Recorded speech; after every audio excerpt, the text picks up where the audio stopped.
dans un premier temps, donc c'est une table ronde là, qui nous réunit sur quels sont les outils du design pour les médias. On va commencer peut-être, même exercice, par une présentation de chacun si vous voulez bien, et puis une présentation de vos métiers. Alors ça sera peut-être une redite pour certains, puis pas pour d'autres, je pense notamment à Médiane, pour toi Christelle. Alors Corinne, je te laisse prendre le micro, et puis ensuite dans l'ordre Christelle et Stéphane. Bonjour à tous, donc Corinne, je suis en charge en fait du design chez Ouest France sur toute la partie numérique.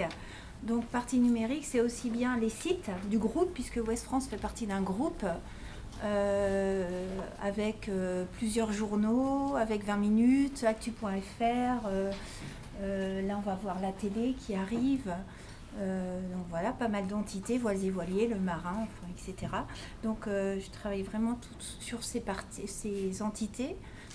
Et autrement, donc Ouest France se veut un journal d'information qui est détenu par une association à but non lucratif, ce qui permet d'avoir vraiment un côté humaniste en fait dans tout ce que l'on publie. Donc voilà en gros. Merci beaucoup. Christelle, à ton tour. Bonjour à tout le monde. J'ai peur que de mon côté ce soit un petit peu plus long parce que je vais peut-être devoir un peu expliquer ce qu'est Médiane. Donc je suis cofondatrice et en charge de la direction artistique. Et donc Médiane, c'est une entreprise qu'on a fondée il y a 4 ans avec vraiment l'idée de renforcer un journalisme indépendant à l'échelle européenne. Donc pour ce faire, on a un peu 3 axes qui est l'information vraiment auprès des fondateurs, mais aussi des dirigeants de médias sur le monde des médias via de l'analyse, de la veille, sur les outils, sur les enjeux qui sont les nôtres ou qui vont l'être dans un futur proche, sur tous les problèmes techniques, les solutions qu'on peut envisager pour essayer de nourrir un petit peu, on va dire, les rédactions et les médias d'aujourd'hui et de demain, parce qu'on a un fort tropisme aussi sur les médias, certes, qui sont existants, mais aussi ceux qui émergent.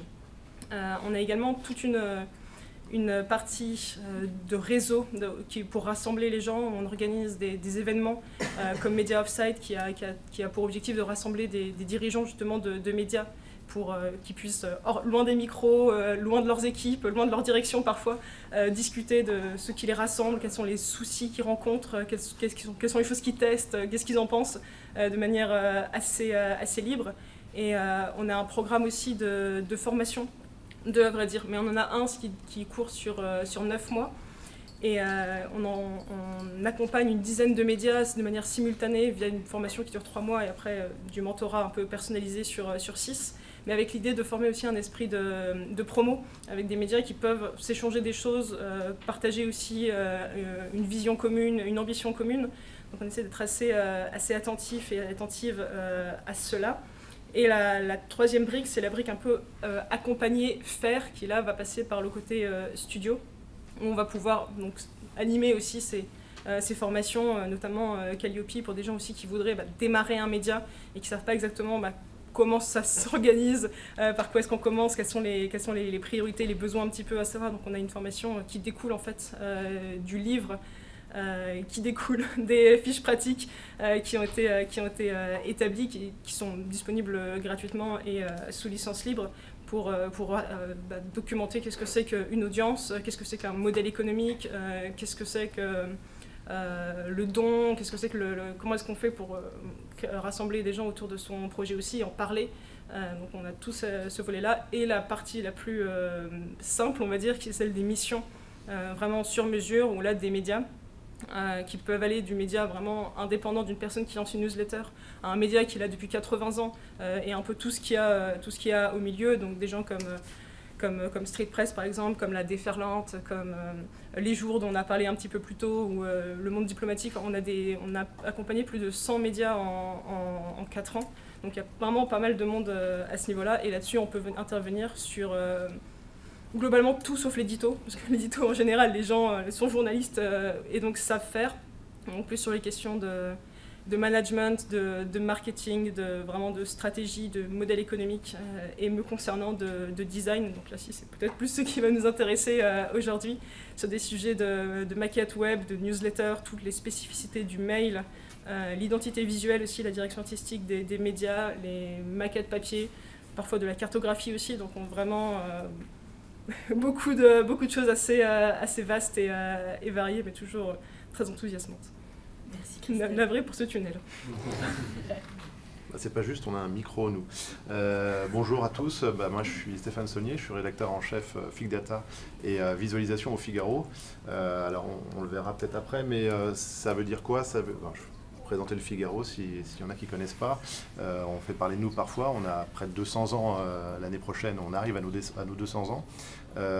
Donc c'est un média généraliste d'influence, comme on dit, et mon travail consiste essentiellement à gérer à la fois l'initiative data journalisme au sein de la rédaction et également tout l'aspect visualisation, c'est-à-dire tout ce qui va correspondre effectivement à de l'infographie, de la cartographie, mais également la création des nouveaux formats. J'ai entendu parler de non-formats. Nous, on s'est refusé un peu ce terme-là parce qu'il avait une connotation qui coûte au sein des rédactions. C'est souvent des initiatives qui sont assez lourdes à mettre en œuvre. Donc on a essayé de s'échapper de ce mot-là, mais on est entre nous, donc on peut se le dire. On travaille sur des longs formats, mais ça reste entre nous, s'il vous plaît. Voilà, donc c'est un peu ça mon périmètre. Merci. Je te propose de garder le micro et puis on va enchaîner avec une autre question qui est quelle est la place du design au sein de vos structures respectives et puis comment celui-ci est utilisé finalement? Je crois que le design, il est au centre de tout ce qu'on fait. Donc il est évidemment au centre historiquement de l'infographie, de la représentation de la data. Ça, je dirais, c'est le core business, comme en bon français. C'est vraiment le début et principalement notre tâche, c'est-à-dire comment je reprends un peu totalement la présentation de Karen sur le besoin de représenter la donnée, qui est déjà en soi une forme... pour répondre aussi à un jeune homme, une forme de réponse à l'accessibilité, c'est comment on rend quelque chose qui est totalement abscon un peu plus clair pour le commun des mortels et nos lecteurs.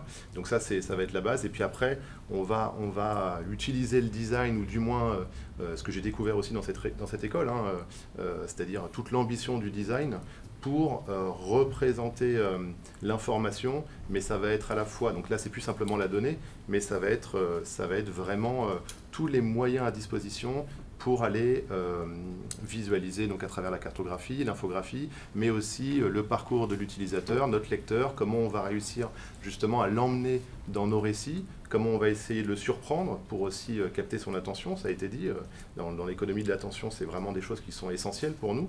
Mais ça va être aussi utiliser le design pour s'aider nous-mêmes. J'ai entendu ça aussi chez Karen, il y a des choses qui font écho quand même sur... on a des difficultés structurelles dans les médias à pouvoir développer ce genre de choses. Donc on n'a pas forcément des solutions qui sont prêtes à utiliser sur le marché, ou alors ça va être des usines à gaz pas possible. Et on va créer nos propres usines à gaz à nous, mais qui répondent concrètement à un besoin très précis. Et on va aussi utiliser le design pour pouvoir... quelque part, à travers ces outils, gagner du temps, être plus performant et s'autoriser justement la capacité à suivre la production. Et quand je dis ça, ça veut dire vraiment comprendre l'impact de notre design sur le lecteur. C'est-à-dire, est-ce qu'il va lire plus longtemps? Est-ce qu'il va lire plus en profondeur? Est-ce qu'il va nous quitter trop tôt? Est-ce qu'il y a des éléments dans ce récit qui vont être des éléments récurrents, qui vont nous faire découvrir que c'est l'endroit où il quitte en fait sa lecture. Donc ça nous fait réfléchir nous sur notre pratique et sur notre récit. Donc on va vraiment aussi piloter au maximum tout ce qu'on va produire, et tout ça on va le faire à travers le design. Je ne sais pas si c'est très clair, mais... Si, merci beaucoup. Tu t'arrêtes là sur ce point ou tu veux compléter? C'est bon pour moi. Ok. Alors Corinne, je me souviens que lors de notre échange, tu avais souligné notamment sur cette question-là l'importance de ce que tu appelles le design system. Voilà, je ne sais pas si tu veux compléter, expliquer comment ça se passe chez vous. Tout à fait. Donc nous, le design, il est au cœur de notre activité et il est au service des lecteurs en fait. Donc on travaille, juste pour resituer, aussi bien donc sur les maquettes des sites, des applis, les parcours, donc la partie UI, UX, et on va travailler aussi parfois sur des storyboards pour mettre en place des longs formats ou des thématiques spéciales où on va vouloir vraiment apporter de la valeur ajoutée, notamment quand il y a eu l'anniversaire du D-Day. On travaille aussi sur toute la partie des newsletters. Donc voilà. Et En fait, pour tout ça, donc nous, c'est vraiment le design, il est au service du contenu, et donc on a mis en place là un design system. Jusqu'à présent, on avait une équipe de développeurs et d'intégrateurs, et là on a monté un design system. Ça fait plus d'1 an qu'on est dessus. On l'a branché là sur toute notre plateforme. On a une plateforme groupe. Et on a créé donc des composants et des templates à disposition des métiers, en fait, pour qu'ils puissent très vite ouvrir des pages et les mettre en forme comme ils le souhaitent. Et l'idée aussi, c'est d'aller plus loin, du coup, d'avoir une plateforme à terme éco-conçue, accessible, et tout ça branché sur notre design system. Puisqu'on peut l'améliorer, comme en fait chaque page est conçue avec des templates de pages et des composants, à nous après de les faire évoluer, en fait, pour qu'ils répondent aux différents besoins, aussi bien normes accessibles ou normes éco-responsables. En gros, voilà. Et donc là, juste pour resituer l'équipe peut-être, donc nous on est juste une équipe de 5 personnes. On est vraiment des designers UI UX avec un profil, on a tous appris à coder à la base. On est passé en fait du print au web avec une formation express à l'école des Gobelins, où du coup en fait quand on propose des choses, on sait si c'est réalisable ou pas derrière. Et avec le design system, on a dû vraiment se rapprocher de toute façon des développeurs et des intégrateurs pour être en face quand on monte quelque chose et qu'on le propose. Merci. Christelle, toi, je me souviens que tu avais évoqué l'importance de la direction artistique sur comment on pense à médias, etc. Et notamment sur l'importance finalement du design carrément dans la création de médias. Oui, ça c'est vrai.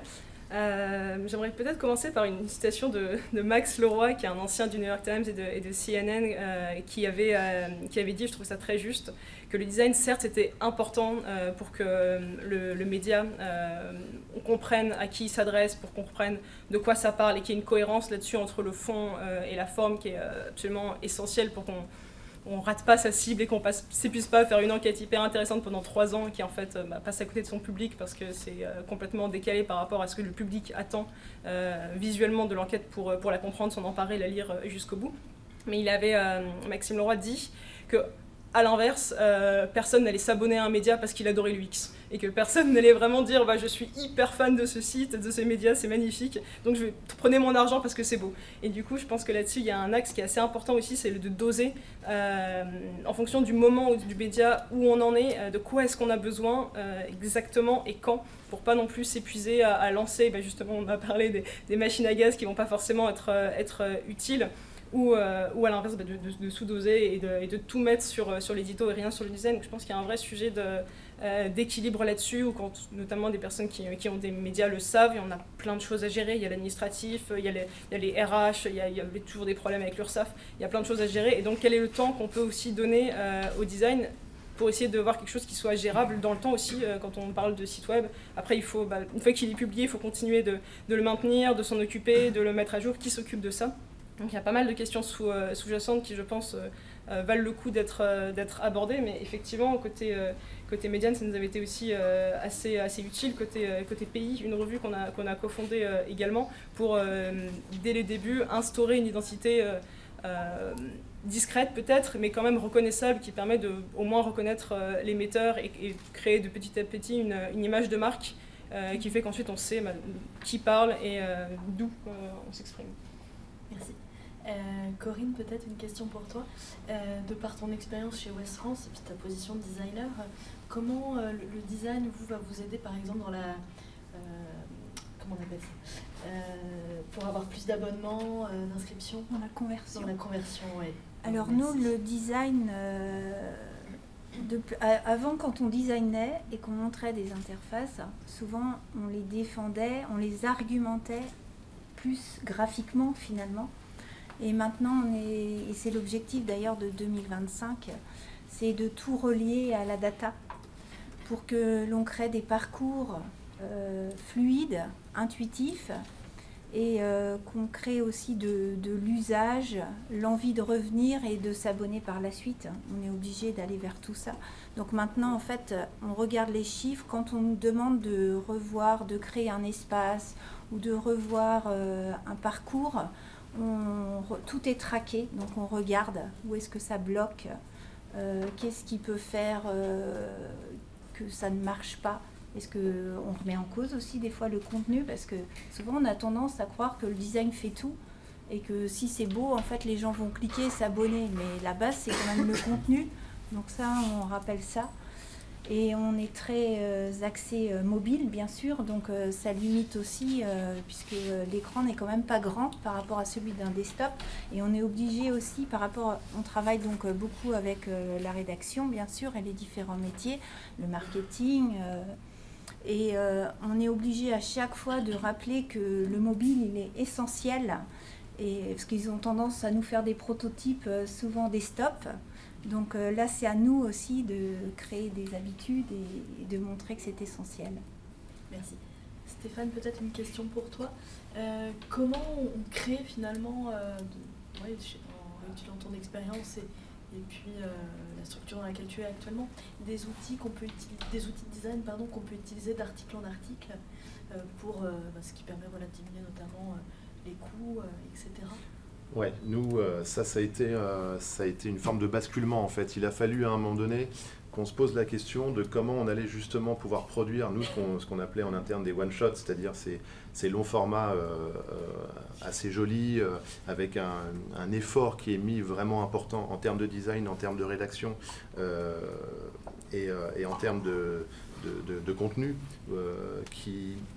mais qui coûte très cher, qui nécessitait, il y a très longtemps, on parlait vraiment du triptyque entre le journaliste, le graphiste et le développeur. Donc on avait déjà une charge de 3 équivalents temps plein sur un article pendant X temps. Là, nous, le basculement, ça a été de se dire comment on va réussir, éventuellement en baissant un peu, alors c'est certain, on pourrait avoir et on peut avoir parfois un niveau d'exigence qui visuel, de perception, qualitative, où on pourrait se dire on va baisser un petit peu, mais en fin de compte, on va essayer de le baisser dans une zone où nous, en tant qu'experts, ça nous fait un peu mal, mais le lecteur, lui, ne voit pas forcément ce gap-là. Et en fin de compte, pour se le permettre, on va créer des outils qui vont nous permettre cette économie d'échelle, simplement parce qu'on va passer effectivement par le template. Donc autant le CMS, on a un CMS groupe au sein du Figaro qui lui est là pour vraiment faire la grosse machine, une production de quasiment 500 articles par jour. Évidemment, nous l'objectif c'est pas d'arriver avec du long format, d'en avoir 500 par jour, évidemment c'est pas un objectif en soi. En plus on veut créer justement la surprise à travers ces formats. Mais on va créer l'outil qui va nous permettre de ne pas mobiliser systématiquement le développeur, qui va nous permettre de ne pas mobiliser éventuellement systématiquement le cartographe selon les besoins. Et on va pouvoir dimensionner ça grâce à un outil qu'on développe en interne. Et je rebondis aussi sur la question de la conversion. Nous, ce qu'on a pu remarquer, et l'objectif aussi de pouvoir quantifier tout ce qu'on fait et de pouvoir le suivre, ça nous a permis de définir par exemple une hauteur. Sur le CMS Group, on a la possibilité de placer le paywall. Donc le paywall, c'est le moment où le lecteur va se retrouver confronté au fait de s'abonner et de payer pour avoir la suite du contenu. Et on s'est rendu compte qu'à travers nos formats, ce qui est très intéressant pour nous en termes de designers dans ces métiers-là, de valorisation de notre métier, de l'apport de notre métier, on s'est rendu compte que la surprise par le format, par l'effort en termes de design qui a été fourni, semble perçu par le lecteur. Il sait qu'il arrive sur un format où, en l'occurrence, le Figaro a mis vraiment les moyens. Et on a pu remonter au fur et à mesure ce paywall. C'est-à-dire qu'au début, on a fait un peu comme tout le monde, on a voulu avoir un peu d'image de marque et de la visibilité. Donc on a mis ces contenus en accès libre au tout début. Et en fait, très très rapidement, on a remonté notre paywall. On a développé le fait de pouvoir placer aussi dans ce CMS-là, dans ce CMS de service, le paywall à peu près où on veut. Et en fin de compte, aujourd'hui, j'ai l'option, mais elle ne me sert plus parce qu'il est à 0 systématiquement. C'est-à-dire qu'on donne vraiment le titre et le chapeau. Et si vous voulez lire la suite, il faut payer. La structure du format en tant que tel, donc on entendait parler beaucoup du storytelling. Moi, c'est quelque chose auquel je crois depuis très longtemps, parce qu'effectivement, on parlait d'économie de l'attention, encore une fois, on va être sur du mobile, on va avoir des lecteurs qui vont avoir une quantité de notifications de Candy Crush d'un coup, qui va dire « oui, tiens, en fait, j'ai plus envie de lire de l'actu qui me déprime, hop, je repasse à Candy Crush qui m'appelle, donc on l'a perdu ». Je caricature un peu, mais on n'est pas loin, ou alors il va être happé en tout cas par quelque chose d'autre. Donc on a très peu de temps pour l'accrocher. Donc il fallait vraiment, à travers ces formats-là, et on le voit, on accroche et on convertit. Et ça a été un des grands apprentissages, c'est que ce sont des formats qui convertissent. Donc c'est très valorisant, ça nous fait plaisir déjà, de se dire que quand on fait l'effort d'un point de vue design, le lecteur le perçoit, semble avoir une envie plus importante d'aller plus loin, d'en découvrir plus. Et l'autre gros avantage aussi qu'on a pu voir dans les chiffres, c'est ce taux de complétion, c'est vraiment le niveau sur lequel le nombre de lecteurs va pouvoir aller jusqu'au bout de l'article, qui est très très supérieur, celui-ci est le temps de lecture, qui est très très supérieur au reste de la production du journal. Donc c'est très valorisant, ça montre l'efficacité de ce type de format, et ça nous permet en plus, à travers notre outil, du coup, d'en avoir un peu plus, donc de convertir plus, donc d'amener plus. Est-ce que les gens retiennent plus d'informations? Ça, malheureusement, c'est le Graal pour moi, ce serait de savoir si vraiment ils retiennent quelque chose de plus. Mais ce qu'on remarque, c'est que, alors j'entendais des 50 000 signes, nous, on a abandonné l'idée, hein, vraiment, déjà parce que ça nous coûte, il faut relire, enfin c'est très long, ça peut être, même si le sujet est très intéressant, ça peut vite être pénible. Mais par contre, on arrive très facilement à avoir des articles de 10-15 000 signes, c'est déjà beaucoup sur le web, surtout quand on pense mobile, c'est énorme. Mais dans notre choix de narration, on va tellement diviser ça en petits biscuits, donc des choses assez rapides à lire, et on va développer notre écriture de manière à ce que, en tout cas, c'est ce que semblent dire les chiffres, c'est qu'on va pouvoir avoir des lecteurs jusqu'au bout. On atteint des taux comme 70% par exemple sur des articles qui ont un volume de lecteurs très important, donc on va arriver à 70%, là où on va être à 25-30, mais dans des très belles perfs sur le reste des templates, je dirais, plus classiques du journal. Donc c'est vraiment très satisfaisant et on se rend compte que les gens lisent plus. Parce qu'effectivement, c'est moins fatigant, parce que le scroll, parce que ça va être un storytelling qui va être, on dit scrollytelling maintenant, qui va être vraiment coupé par du visuel, coupé par de la vidéo, par de la cartographie, par de la photo. Donc on va pouvoir mettre tout ça et au fur et à mesure glisser moi j'appelle ça des petits biscuits, mais des petits bouts de texte. Et en fin de compte, ces petits bouts de texte, ça fait 15 000 signes que 70% des lecteurs arrivés sur cet article ont fini par consulter et à digérer. Merci. Christelle, peut-être de ton côté, de quelle manière et où finalement le design va intervenir? Et puis dans votre structure, finalement les designers avec qui travaillent-ils? Je crois pas mal avec les développeurs, mais pas que. Effectivement, on développe ce que j'appellerais une vision produit des médias, c'est-à-dire que les médias fonctionnent sur plusieurs jambes, on pourrait dire, qui sont complémentaires les unes des autres. Et donc effectivement, on va travailler souvent avec plusieurs corps de métier, un peu du début à la fin. Donc parfois on a des missions certes sur juste un accès, mais souvent on a des questions de quelqu'un qui va venir avec un projet de refonte de site par exemple, et on va aller voir en fait, est-ce que c'est ça dont ils ont besoin maintenant, est-ce qu'ils n'ont pas pourquoi est-ce qu'elle intervient ce besoin de refonte, est-ce qu'il y a des sujets en interne qui sont non répondus ou des sujets de management peut-être, ou de manque de clarté d'une ligne éditoriale. Donc il y a parfois d'autres sujets, si on gratte un petit peu, qui sont dessous. Donc on regarde ça pour essayer de faire une proposition un peu globale, un peu en amont aussi, ce qu'on appelle parfois du cadrage, on va dire, de la mission. Et donc il y a cette discussion avec l'édito, avec le marketing, avec le côté économie de tout cela. Et effectivement, en aval, la question du développement, si on parle du site web, ce qui n'est pas la seule chose qu'on fait, mais dans ce cas-ci, oui, ce besoin très rapide, on a une développeuse notamment en interne, et on travaille beaucoup aussi avec des outils no-code, sans code, je peux parler français quand même, qui permettent aux médias en fait, de rester, aux équipes des médias de rester assez indépendantes, de pouvoir modifier elles-mêmes un certain nombre de choses sans avoir besoin de toujours repayer une mission, remettre une pièce dans la machine. Donc ça va complètement avec notre enjeu aussi d'indépendance des médias, certes de la pub, certes des États, certes de tout un tas de choses, mais également aussi des agences comme nous, de faire en sorte que les gens le plus rapidement possible puissent être autonomes sur un maximum de leur sujet. Donc oui, un peu de l'amont, avec la préparation du sujet, vraiment comprendre le média, comprendre les métiers, et ensuite voir qu'est-ce qui est faisable. Donc il y a des allers-retours assez tôt avec la partie intégration, pour être sûr aussi de ne pas proposer des choses complètement infaisables ou inutiles concernant le marketing, par exemple. Merci. Peut-être Stéphane, on va revenir à toi. Tu avais évoqué notamment l'importance, ça a été évoqué tout à l'heure, de l'importance de l'intelligence artificielle qui est bien plus qu'une technologie aujourd'hui. Vous l'implémentez chez vous, comment c'est fait, et puis voilà, ça va vous aider à quoi? On l'implémente chez nous, oui, on l'implémente, enfin en tout cas, on le travaille.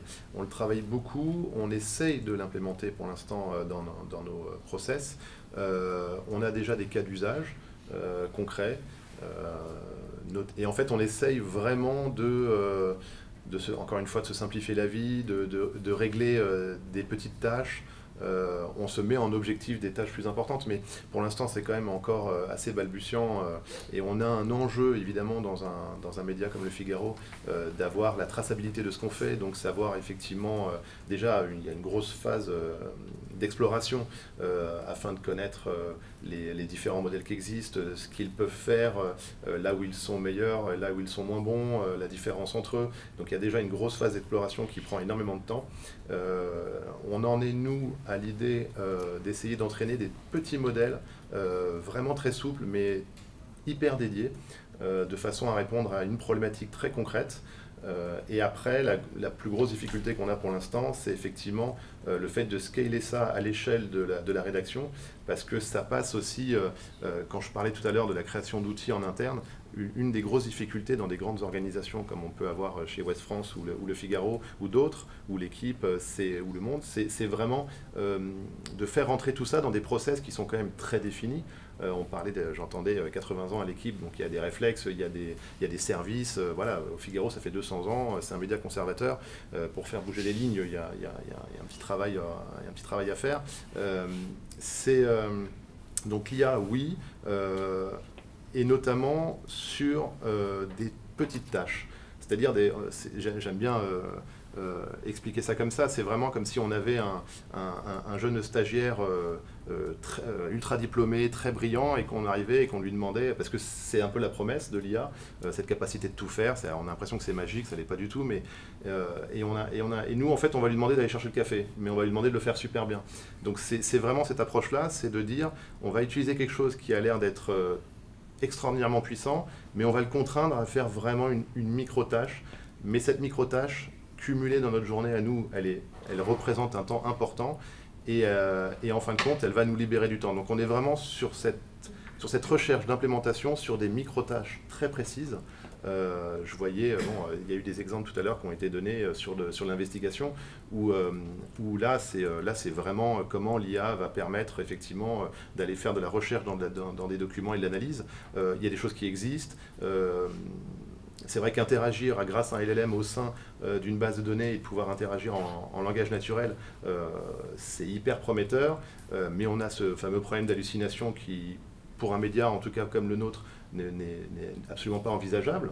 On peut pas simplement se dire qu'il a trouvé des choses et qu'il nous le raconte, et ça a été dit aussi, mais en plus avec une forme d'autorité absolue, c'est voilà, j'ai trouvé ça, c'est exactement ça, et tu as trouvé, ok, très bien. En fait, c'est pas juste, après vérification, ça devient compliqué. Donc nous, on a vraiment une approche, enfin en tout cas, c'est ma vision de comment on peut l'implémenter aujourd'hui, c'est en fait contraindre cette intelligence, soi-disant en tout cas, au maximum pour lui faire une micro-tâche. Merci. Corinne, peut-être pour toi, on avait échangé, je me souviens, sur des sujets qui étaient vraiment très essentiels chez vous au sein de Ouest France. Je pensais notamment à l'accessibilité. Est-ce que tu peux nous en dire plus sur les sujets qui sont capitaux chez vous à la fois aujourd'hui et puis à venir à moyen terme? Alors le sujet principal, là c'était le design system, mais ça y est, il est en place, donc là il va évoluer sans cesse maintenant pour apporter justement toute la notion dark mode, accessibilité et éco-conception, comme je le disais tout à l'heure. Et l'autre gros sujet là de l'année aussi à venir, ça va être en effet de lier la data au design pour que ce soit un argumentaire supplémentaire quand on présente des interfaces au métier. Donc voilà. Merci. Et après, tu avais évoqué aussi l'importance des sujets comme l'accessibilité, l'éco-conception. Alors, je ne sais pas si tu veux en dire un peu plus. Ouais, alors, l'accessibilité pour nous, c'est essentiel. En tant que designer, c'est essentiel pour nos lecteurs, puisque c'est un moyen que toute personne puisse lire nos contenus, en fait, quelle que soit sa situation de handicap. Donc ça, c'est un élément fort qu'on a mis en place là cette année, fin 2024, sur notre site groupe qu'on a fait éco-design, éco-accessible. Donc là, sur le site Ouest France, on n'est pas encore au top, mais on va s'améliorer parce qu'on a déjà vu avec les devs en fait ce qui bloquait.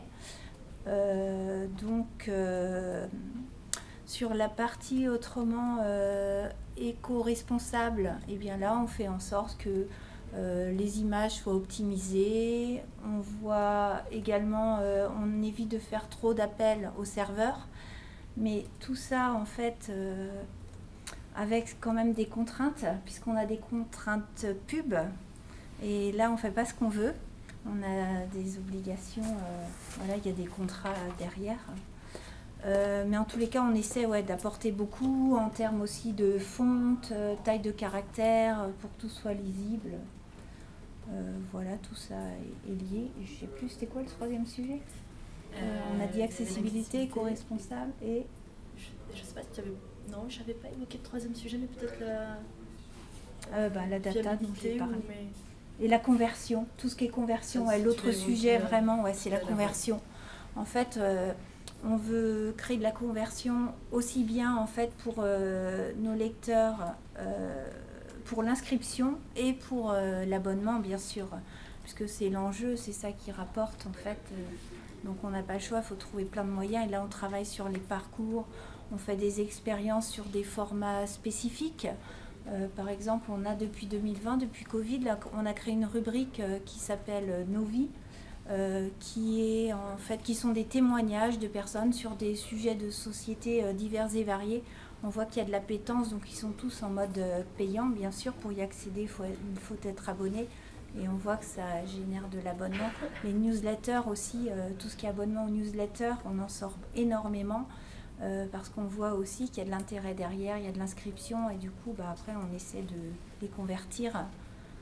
C'est tous ces axes en fait qui sont dans nos objectifs en fait de 2025.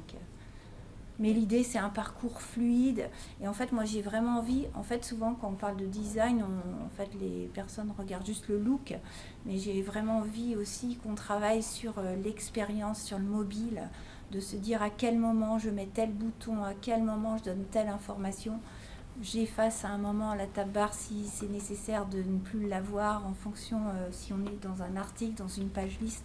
C'est travailler tout ça en fait, parce que l'écran mobile est vraiment très petit et il y a beaucoup à faire.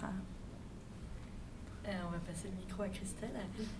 Christelle, en fonction de ce qu'il est possible de dire pour toi, quels sont les sujets vraiment primordiaux chez Médiane aujourd'hui et puis dans les années à venir alors en ce moment, souhait de développement aussi.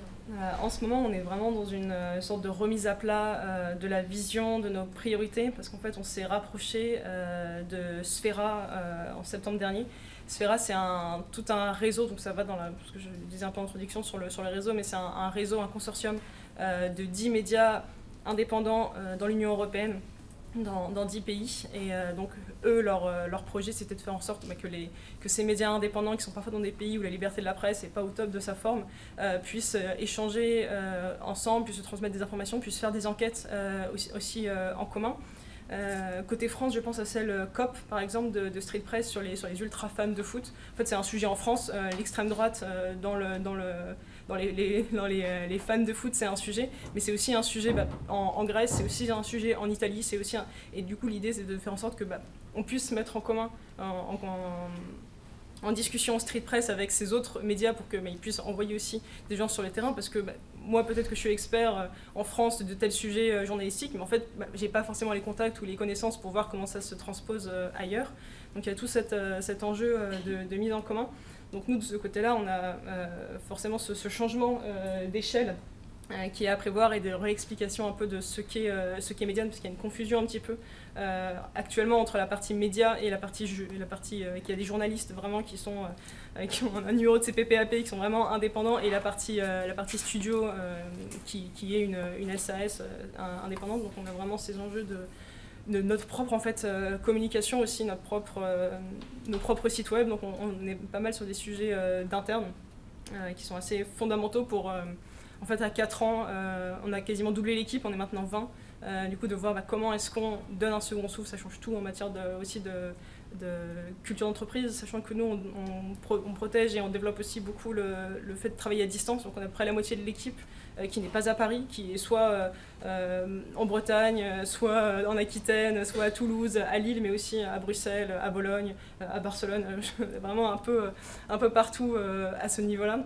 Donc ça fait beaucoup de process en interne pour que, en fait, même d'un point de vue gestion de l'équipe, que personne soit sur le côté. Comment est-ce qu'on fait pour voir si les gens, au bout d'un moment, ils vont mal, s'ils se sentent seuls, quand on est un peu tous parfois en silo dans nos sujets. Donc parfois, bien sûr, on travaille ensemble, mais des fois, pas toujours.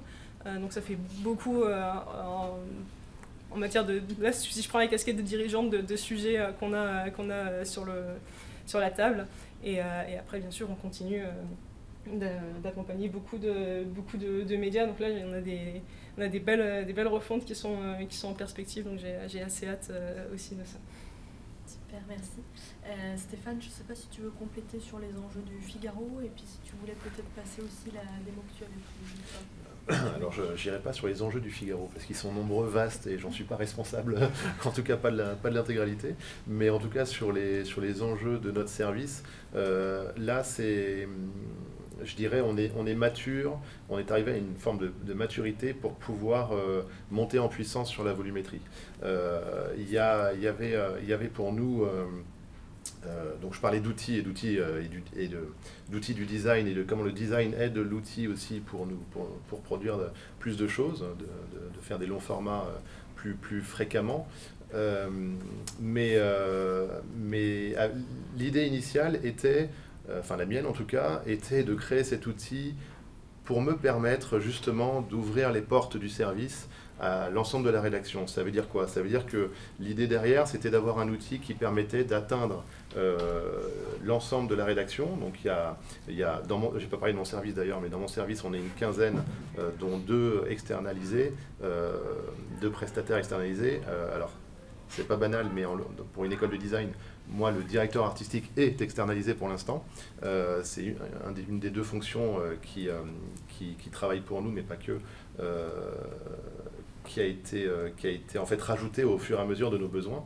Parce qu'on avait une connaissance métier déjà, on sait raconter des histoires, on avait déjà une façon de les fabriquer. Aujourd'hui, grâce à cet outil, on en arrive à un moment donné où on a des besoins. Vous allez le voir, ne me jugez pas, je le montre très rapidement, mais on va avoir des besoins parce que on va arriver au moment où le design de l'outil devrait nous permettre, in fine, d'être meilleur.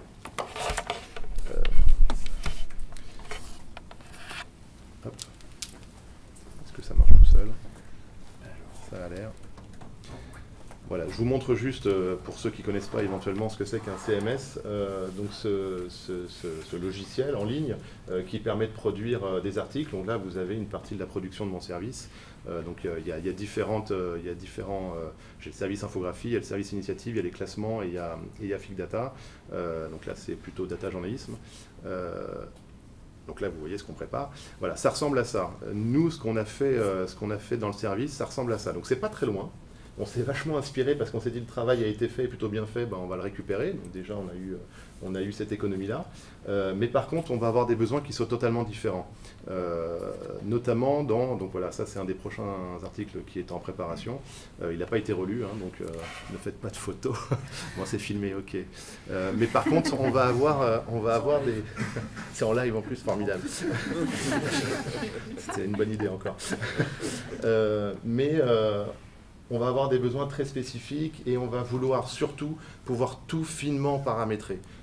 Parce que on va se rendre compte que sur un long format, le premier visuel, moi j'ai voulu que l'entrée dans le format se fasse, alors je ne sais pas si ça a été fait, on va le voir en live, hein. On a déjà un outil de prévisualisation, c'est déjà ça. Voilà, bon, bah là, il y a un média derrière. Voilà, je vais avoir par exemple ici une cartographie derrière. Peut-être que mon fond blanc ici, qui a été templétisé, je vais avoir besoin exceptionnellement qu'il soit noir et que le texte passe en blanc. Et j'ai pas besoin d'appeler un développeur ou un designer pour repenser tout. On l'a templétisé, on a l'option et on va pouvoir actionner ça directement dans des options, en fin de compte, qui vont me permettre de voir le thème en noir, en bleu, voilà, ce qui va m'arranger. Mais je vais avoir ponctuellement besoin de le changer parce que le format que je veux faire, je veux lui créer une identité très, très particulière, je veux marquer les esprits. Bon, j'ai la capacité de le faire et alors là, je peux avoir la couleur que je veux. Je ne vais pas le faire parce que je vais m'attirer les ennuis, mais les foudres de l'équipe, c'est jamais bon. Et ça, à tous les endroits du récit. Donc en fait, c'est encore une fois, l'idée, c'est le one-shot qui coûte un peu cher. Je veux gommer tous ces aspects compliqués de développement. On va le créer une bonne fois pour toutes, parce qu'en fait, je m'étais rendu compte qu'on le faisait à chaque fois. En fin de compte, on va le créer une bonne fois pour toutes, et ça va permettre aujourd'hui à un rédacteur qui était... alors ça, c'est intéressant aussi, si je peux prendre 2 secondes, c'est aussi le fait d'emmener des... Chez nous, on appelle ça des rédacteurs infographes. Donc essentiellement, ils créent de l'infographie. Essentiellement, ils étaient à l'origine, donc c'est des profils journalistes, mais très attachés à une tâche spécifique qui est la création de l'infographie. Et aujourd'hui, ces profils-là sont amenés en fin de compte à rédiger. Ils ont une connaissance des sujets et en plus d'une multitude de sujets parce qu'ils ont travaillé pendant, pour certains, ça fait 20 ans qu'ils sont en capacité d'expliquer un concept de santé, un concept scientifique, mais aussi dans la même journée, ils vont avoir une infographie en économie, donc ils vont avoir quand même une base de connaissances en économie qui leur permet déjà de remplir ce besoin-là. Et en fin de compte, ils accumulent de la connaissance, et parfois, on se dit, ça finit simplement par une infographie, et on ne se rend pas compte. Et j'ai eu envie de les mettre à la rédaction, parce qu'en fin de compte, on se rend compte, notamment avec les nouveaux outils, avec les différentes aides de l'IA qu'on va avoir, qu'on va pouvoir gommer certaines choses qui étaient un peu dures pour eux. C'est « Ah ouais, mon orthographe, moi je suis designer à la base, l'orthographe c'est pas mon truc ». Donc du coup, j'ai un peu de mal à aller de l'avant sur la rédaction, parce que rendre une copie bourrée de fautes, c'est pas agréable pour personne. Sauf pour des journalistes, mais sauf pour des rédacteurs. Ça, pour le coup, ça, il n'y a pas de problème. Mais pour des profils comme ça va être plus dur à assumer. Et en fin de compte, là, on va céder, donc on a un petit bouton magique, je ne le lance pas là, mais on a un petit bouton magique sur l'IA qui va lui permettre directement dans son outil qui est chez nous, donc personne ne le voit, il va pouvoir écrire, itérer, et puis appeler l'IA pour lui dire, tiens, corrige mes fautes d'orthographe, tiens, donne-moi une idée de la grammaire, si jamais à cet endroit-là, c'est pas bon, qui vont lui donner aussi un peu de recommandations SEO, c'est-à-dire, ah bah tiens, ton titre, peut-être que, tiens, je te donne 3 propositions, qui semble être un peu plus, qui pourrait être en tout cas un peu plus porté par Google. Donc voilà, tout ça va l'aider à prendre de la confiance, et parce que la connaissance du sujet, il l'a. Donc il va se mettre à rédiger, et après, alors encore une fois, et en plus, je vais vous dire, c'est tellement précis maintenant que même moi j'ai perdu le fil de cet outil. On voit toutes les lignes qui s'accumulent, je pense qu'il y a beaucoup de travail à faire. Mais on va pouvoir rythmer tout ça, on va pouvoir faire du drag and drop parce qu'on va vouloir à un moment donné qu'un média vidéo arrive un peu plus tard. En fin de compte, on va se dire dans la lecture, j'entendais, je ne sais plus qui donnait cet exemple-là, c'était hier aussi sur Colloque, où tiens, moi je l'ai lu, mais là ça m'a plus intéressé, là je me suis arrêté, là tu m'as perdu. Et en fait, nous aussi, on est nos propres lecteurs, nos premiers lecteurs, et donc on va faire cet effort-là aussi, en amont de choisir les sujets, d'essayer de les penser pour avoir un objectif précis de transmission de l'information, mais aussi, a posteriori, de dire, écoute, là, je comprends où tu veux m'emmener parce que je suis professionnel, je suis rédacteur en chef, je comprends ton objectif, Mais en tant que simple lecteur qui découvre le sujet, ça y est, tu m'as perdu, là je suis passé à autre chose, je suis fatigué, ou alors parfois c'est même une bonne chose, c'est une super vidéo, j'ai fait ouais, mais ta vidéo, j'ai tellement tout compris que j'ai plus envie de te lire. Donc je me suis arrêté là et j'ai pas vu la suite, alors que peut-être je suis passé à côté de quelque chose. Donc on va pouvoir bouger de ces éléments-là, encore une fois, sans faire appel à un développeur. On va pouvoir ajouter, je disais, de l'image, du slideshow, de la vidéo, de la carto. Ce dont je parlais tout à l'heure, là il n'est pas fini, donc il y a plein de choses qui manquent, mais le premium, on va le pouvoir passer gratuit, pas gratuit, le dire à quel moment ça se déclenche, à combien de pourcents de cette séquence-là on va vouloir conserver. On va avoir des formats d'intertitres, de texte, enfin ça c'est assez classique après à ce que peut être un CMS. Voilà. Mais aussi, comme on est avant tout un service d'infographie, on va pouvoir créer nos propres briques d'infographie quand elles sont un peu complexes directement dans cet outil. On va avoir des choses, ça c'est hyper important. Il faut bien comprendre qu'encore une fois, dans ces organisations, c'est une énorme machine pour mettre en ligne un article. Il y a vraiment des process ultra importants, notamment quand on va se retrouver sur la home page, quand on va par exemple, c'est notre service qui gère à chaque fois les résultats des élections, quelles qu'elles soient, et on va vouloir mettre sur la home, on va vouloir événementialiser notre home pour donner de l'information et de la data en temps réel sur la home page, mais il y a une infrastructure derrière qui est telle que déjà on ne peut pas se rater, il y a ce qu'on appelle de la web perf, il va falloir que notre homepage se charge très rapidement pour être bien référencé aussi, donc on va devoir rentrer là-dedans, et en fait c'est pareil, au lieu de réinventer la roue à chaque fois, on a essayé de templétiser ces widgets, et aujourd'hui un simple rédacteur du service, en tout cas aujourd'hui, vraiment on en est là, va pouvoir lui-même créer son widget directement dans l'outil, qui va, je dirais, par essence, respecter déjà toutes les contraintes techniques qui vont être derrière. Et ça nous fait gagner un temps fou. Je ne sais plus ce que j'ai. Là, j'ai perdu la connexion, donc c'est pas mal. Mais... ah oui, voilà. Juste une petite... voilà, je finis juste sur ça, sur un outil. Oui, sur un outil, mais là j'ai perdu la connexion. Voilà. Qui va être la vérification d'informations sur de l'infographie. C'est-à-dire qu'on va... Ça, c'est de la R&D encore, mais une des tâches... principalement une des miennes en fin de journée, ça va être de vérifier par exemple l'infographie sur le print. Et j'ai pas envie de passer à côté de quelque chose parce qu'on marque beaucoup de points au sein du Figaro, le service est vraiment bien positionné sur toute sa production digitale, mais perd parfois quelques points sur une simple erreur un peu bête sur une infographie du print. Historiquement, c'est quelque chose qui nous coûtait très cher parce que l'objet reste d'une valeur très importante. Et puis il a cette particularité d'être tangible le lendemain dans la main, on l'a et on ne peut pas le corriger, on ne peut pas revenir derrière, mettre du blanc et du Tipex. Donc on va créer des outils d'IA qui vont nous permettre d'aller glisser directement, le designer, lui, le graphiste ou l'infographe, va glisser une capture d'écran de son infographie, ça va être lu par l'IA et ça va lui faire le retour, attention, là tu as une faute d'orthographe encore une fois. Ou même il va pouvoir aussi nous dire, attention, j'ai vu que tu avais mis 24% dans un camembert, mais la part n'a pas l'air de respecter 24%. Ça paraît idiot, mais ça peut arriver sur des manipulations d'autres outils. On peut arriver à une erreur comme ça. Aujourd'hui, on a gommé ça. Parce que justement, l'implémentation de l'IA, en l'occurrence là, arrive de manière un peu magique. Encore une fois, c'est rien magique, mais à voir ces choses où même l'œil du spécialiste, au fur et à mesure, avec la fatigue, on reste humain. Nous, pour le coup, on ne l'a pas vu passer. Donc voilà, on va essayer de faire tout ça. Je m'arrête là parce que je suis bavard. Merci beaucoup. Une dernière question avant peut-être de prendre une ou deux questions de la salle. Si on prend la hauteur par rapport à ce qui a été dit, c'est vrai qu'il y a deux questions à la fin des différentes conférences qui ont été posées, qui sont revenues, qui étaient les compétences que doivent avoir, que doivent maîtriser les futurs designers. Peut-être si on prend un peu de hauteur et qu'on va plutôt sur la formation continue, puisqu'aujourd'hui, il faut sans cesse, même soi-même, continuer à former.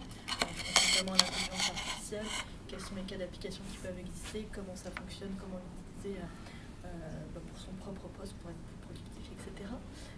Voilà, quelle est votre vision peut-être de la formation continue d'une école de design éventuellement comme la nôtre, puisque c'est les lieux qui nous accueillent aujourd'hui. C'est pour moi? Alors peu importe, pour les trois. J'ai beaucoup parlé, je parlerai après moi. Peut-être une question complexe, mais en tout cas de manière spontanée, dans vos métiers, qu'est-ce qui vous semble indispensable de continuer à apprendre? Alors, dans nos métiers de design, ce qui est essentiel, les qualités pour moi qui sont nécessaires en tant que designer, c'est déjà d'être super curieux, d'avoir une sensibilité au design, d'avoir de l'empathie, de ne pas être attaché aux outils. Pour moi, les outils, c'est juste un élément, enfin, c'est quelque chose qui permet de réaliser quelque chose, mais aujourd'hui, en effet, nous, on est avec Figma, mais demain, ça pourra être autre chose, puisqu'il y a 2 ans, on était avec Sketch, ça n'a rien à voir. Donc les outils sont juste à notre service pour faire des choses, mais c'est pas essentiel. Donc il faut être en veille permanente. Alors pour cela d'ailleurs, on intègre dans mon équipe tous les ans, j'ai des alternants, et, enfin une alternante et une stagiaire avec des profils que je prends tout le temps différents. Ça permet de voir ce qui arrive aussi, les envies des jeunes, puisque les jeunes sont, j'espère, nos futurs lecteurs. Et d'être toujours en phase. Qu'est-ce qu'il faut d'autre?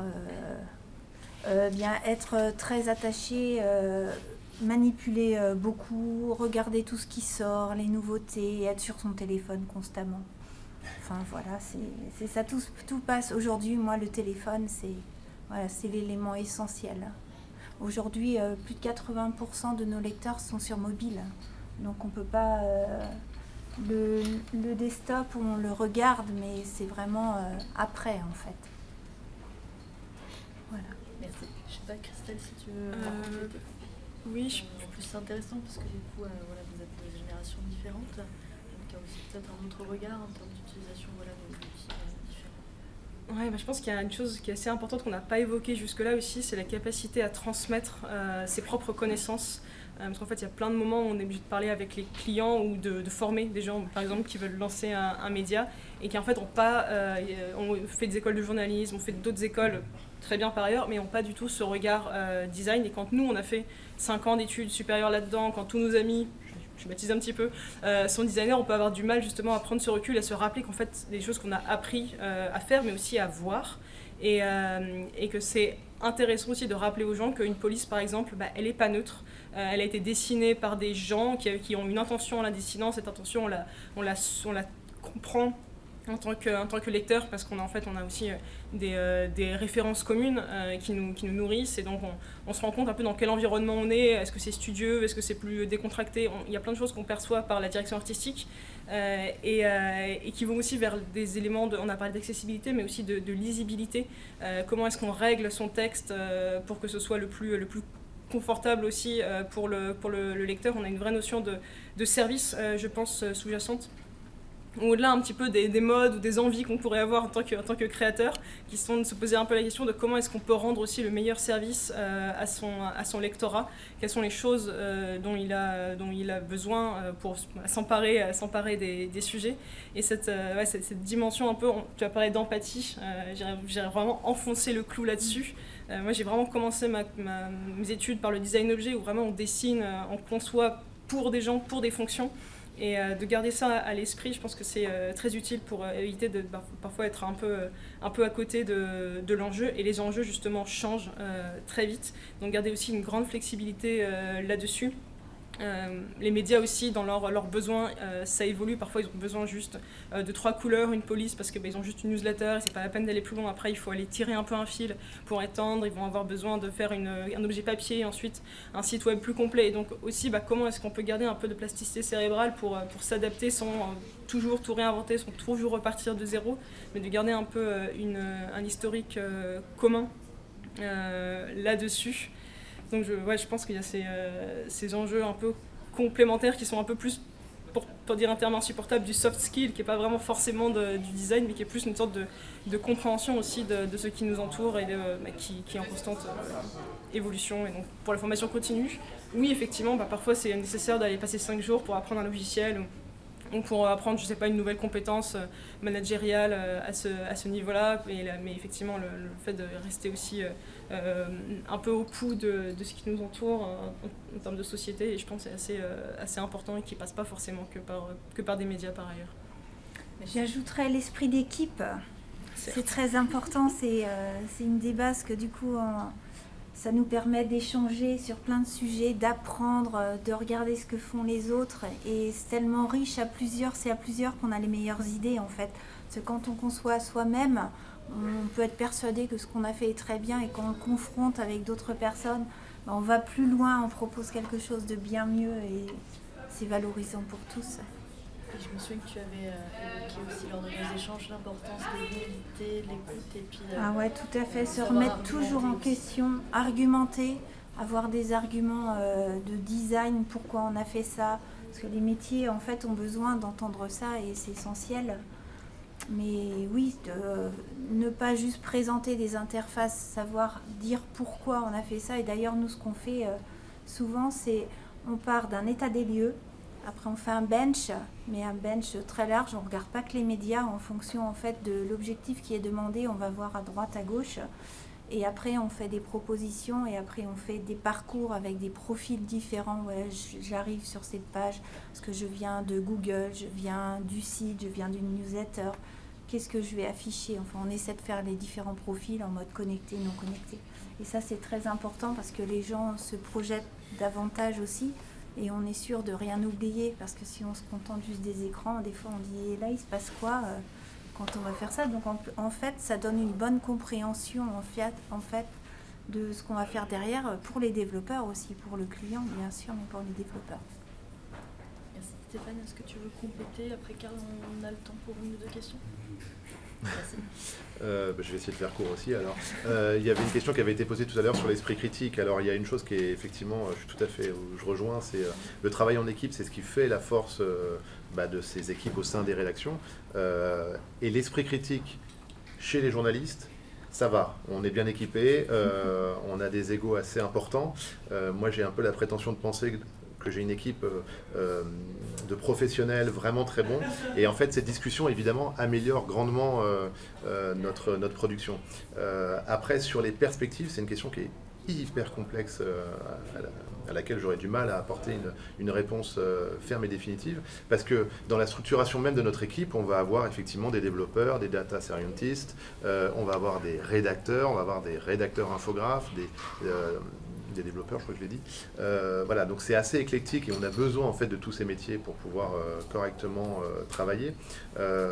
Moi, je dirais peut-être que très spécifiquement au Figaro, l'approche qui me manque aujourd'hui, malheureusement, je n'ai pas le budget pour un poste, mais l'approche qui me manque aujourd'hui, c'est peut-être justement cette brique UX/UI. Déjà, pour nos outils, comment je pourrais gagner en efficacité, comment ça pourrait être plus fluide dans ma journée de travail en utilisant ces outils-là. Donc ça, c'est quelque chose dont je pense on aurait vraiment besoin. Et à terme, c'est très compliqué avec tout ce qui arrive, effectivement, de savoir, j'entendais, moi j'étais un de ceux qui disait, je veux pas avoir des boîtes à outils, je veux pas avoir des personnes qui savent un peu tout faire, je veux quelqu'un qui soit très bon. Si tu es développeur, tu es le meilleur développeur, si tu es le graphiste, tu es le meilleur graphiste. Mais sauf que j'ai vieilli et je me suis rendu compte quand même que les choses avançant, effectivement, j'entends aujourd'hui qu'un designer, il a besoin de savoir coder. Parce qu'en fait, dans sa pratique de son métier, ça va l'aider, ça va l'accompagner, ça va le rendre aussi plus efficace. Donc en fait, c'est pas je mets des œillères, moi je suis designer, le code c'est la porte à côté, ça va être le développeur. Donc on va avoir en fait plein de cordes à notre arc au fur et à mesure, donc d'où l'importance d'avoir des formations qui intègrent tout ça dès le début, parce qu'effectivement, en tout cas en termes d'attente sur les différents profils, on va s'attendre à avoir des personnes qui soient en capacité déjà d'interagir, ne serait-ce que par la découverte ou la capacité à coder pour s'aider soi-même. Je vais être capable de discuter sur la problématique un peu plus complexe que je vais avoir avec le développeur, dont le développeur va devoir se saisir, et je vais avoir une communication qui sera plus fluide. Et en fait, on se rend compte que cette communication, plus elle est fluide, plus le produit final sera meilleur. Donc on a besoin que chacun, dans son domaine déjà, s'accompagne pour travailler mieux, mais on se rend compte effectivement qu'in fine, il travaillera mieux avec son collègue parce qu'ils auront une compréhension commune. Ce qui a été pendant longtemps assez oublié quand même, hein, c'était assez segmenté. On parlait de silos, là c'était vraiment des personnes dans des silos. Moi j'ai favorisé ça parce que je voulais avoir un professionnel sur chaque silo. Et en fin de compte, la porosité entre les métiers aujourd'hui est telle qu'il est en tout cas essentiel que dans la formation, dès le début, il y ait cette approche-là. Merci. Un grand merci à vous trois. Est-ce qu'il y aurait des questions? Alors, je crois qu'on en a droit à une main. J'en ai une qui me taraude depuis le début, c'est celle de la vidéo, parce que c'est quand même un développement très fort, notamment dans les coins quotidiens, de Figaro.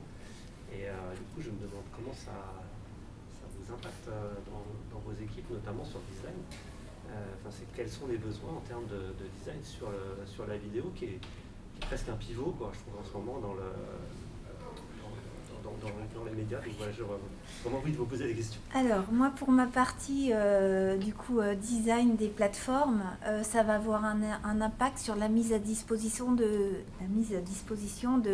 composants et de templates, en fait, style short, donc à la verticale. Tout ça, on a créé tout ça justement pour apporter davantage de modèles, en fait, d'affichage dans les pages listes. Après, sur la partie purement vidéo, elle est faite dans une équipe dédiée, puisqu'au sein du plateau, en fait, de la rédaction, il y a vraiment une équipe vidéo qui gère en autonomie tous ces formats, en fait, tous les formats vidéo. Ils ont même un studio, en fait, ils font tout. Il y a la partie colloque aussi, ils étaient là hier soir. Donc, oui, c'est vraiment une équipe dédiée. Nous, on intervient vraiment, en effet, pour mettre en forme la vidéo et avoir un format adapté au contenu que l'on reçoit. Moi, je pourrais compléter parce qu'on n'a pas tout à fait les mêmes enjeux, parce qu'on fait aussi de la vidéo, mais dans une équipe beaucoup plus petite. Donc, formation. On a appris à des journalistes à cadrer, à monter, à choisir leur arrière-plan. C'est vraiment un sujet qui est trop souvent sous-estimé, le cadre vraiment de l'arrière-plan, parce que c'est ça qui va faire le visuel de la vidéo, notamment sur les réseaux sociaux. Et j'ajouterai aussi un sujet sur la miniature. Des vidéos, notamment sur YouTube aussi, comment est-ce qu'on les travaille. On en parlait extensivement avec Thomas Stéphane un peu plus tôt, mais ce sujet de comment est-ce qu'on titre les vidéos, qu'est-ce qu'on montre pour à la fois que la personne comprenne le sujet, donne envie, mais pas non plus trop entrer dans quelque chose de caricatural ou d'un peu injuste là-dessus. Donc il y a quelque chose qui est aussi assez fin, parce qu'en fait on a très peu d'espace, encore moins que sur un écran total, pour vraiment avec la direction artistique vidéo, avec le titre, infuser les bons messages. Tu as autre chose? Pas obligé. Oui, pas spécialement sur la vidéo. Enfin, au Figaro, c'est quand même c'est une grosse rédaction, donc il y a un très gros service vidéo qui fait vraiment un énorme travail à la fois sur les vidéos qui vont venir alimenter les articles, mais aussi, et de plus en plus, notamment parce qu'on est aussi parti dans l'aventure de la télé, Sylvain Châtelain, qui est le responsable de cette partie-là, qui va travailler sur les plateaux. Donc, et puis on a la partie réseaux sociaux qui est encore un peu à part. Là, c'est dirigé par Jean-Baptiste Semerjian, qui va travailler aussi cet impact vraiment vidéo. Et on le sait pertinemment que ça se développe énormément, qu'il y a un vrai modèle économique aujourd'hui derrière, que ce soit sur le pré-roll côté vidéo sur les articles ou sur l'aspect réseaux sociaux, images de marque, conquête de nouveaux territoires d'audience. Donc c'est un sujet qui est très central dans le développement du Figaro. Et en ce qui me concerne, nous, c'est une réflexion qui est en cours sur la transposition, parce qu'en fait, on travaille beaucoup là, notamment avec ces outils-là. Vous l'avez vu, d'ailleurs, je n'ai pas tout montré, mais j'en ai pas montré beaucoup d'ailleurs, mais sur la prévisualisation, on va être déjà mobile first, évidemment, parce que comme tout ce que j'ai pu entendre, le Figaro, je crois que le chiffre exact, c'est 84%, ça fluctue un peu, mais il y a eu vraiment, ça y est, ça a basculé totalement. On parle plus du web, on parle du mobile, donc on va vraiment être web. Mais une fois qu'on a fait ce travail, il y a beaucoup de nos formats où vous pourriez avoir l'impression que c'est une vidéo derrière. Alors, est-ce que techniquement ça va être une vidéo? Est-ce que ça va être un autre système qu'on appelle PM Tiles, par exemple, qu'on a implémenté sur la cartographie? J'ai envie de dire, la réflexion qu'on a, c'est comment je transpose ça sur des vidéos réseaux sociaux. Donc on est au tout début de la réflexion, parce que c'est quand même beaucoup de travail, et comme on a fait un effort particulier sur le fait de produire plus. J'ai pas donné de chiffres, mais avant-hier, on en a sorti 3, ce qu'on appellerait nous à l'origine des grands formats. On en a sorti 3 dans la journée. C'est une prouesse, c'est une des premières fois qu'on fait ça. Mais ça a été rendu possible grâce à ce logiciel. Donc maintenant, se dire qu'on va passer à la vidéo en plus, il faut que je fasse attention à la santé des salariés qui travaillent avec moi, de mes collègues. Donc on ne peut pas mener tout de front. Là, on a l'IA qui vient d'arriver. Et on se demande si l'IA va pas nous permettre à terme justement d'être une brique technologique. En fait, on essaye vraiment d'implémenter la technologie pour nous aider, et on se demande si l'IA ne va pas être une solution. En tout cas, on met des grands espoirs là-dedans, donc on y travaille pour avoir la transposition, parce que c'est une forte demande, mais vraiment une demande insistante de Jean-Baptiste Emergent aux réseaux sociaux, parce que de la même manière, et c'est quand même super enthousiasmant, l'infographie, le récit visuel, j'entendais parler de journalisme visuel, est vraiment plébiscité. On voit dans tous les chapitres, dans tous les chiffres clés, qu'il y a de l'appétence du lecteur. Quand il voit des choses bouger, quand c'est vraiment mis en scène de manière... On voyait le travail hier aussi sur l'investigation d'Antoine. C'était... les gens comprennent mieux, ils perçoivent l'effort qui a été fait de pédagogie, donc ils adhèrent plus en fin de compte. Donc on pousse dans ce sens-là, mais c'est compliqué de tout mener de front. Mais je crois que c'est pour tout le monde pareil. Il faut prioriser. Merci infiniment pour vos interventions. Je pense qu'on peut vous applaudir aussi.